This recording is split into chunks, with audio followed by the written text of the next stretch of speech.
Miami English is a native variety of English spoken by native speakers that is the result of sustained contact between Spanish and English over the past half century.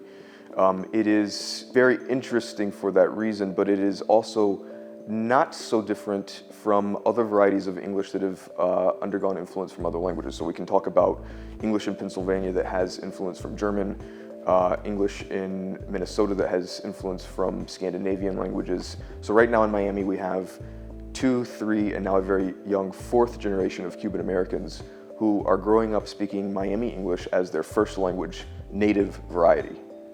The things that we are observing in our preliminary analysis are actually fairly subtle as far as linguistic structures go, but are yet nevertheless highly salient or very noticeable to people who hear them, especially people outside of Miami. You know, Spanish and English are related languages. They're both Indo-European languages, but they're not that different in terms of, as far as languages go, in terms of their consonant and vocalic inventories.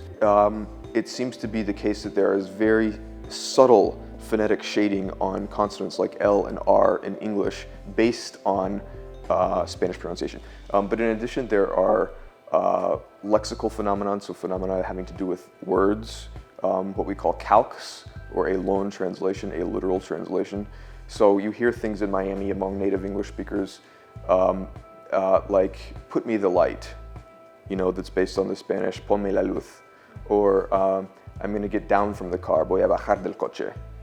So those types of lexical phenomena and phonetic phenomena seem to be sort of the nexus of the dialect. I think it's important for our community to understand that what's happening here in Miami, though we are witnessing it in real time, Miami English is unfolding for the very first time before our very eyes. It is not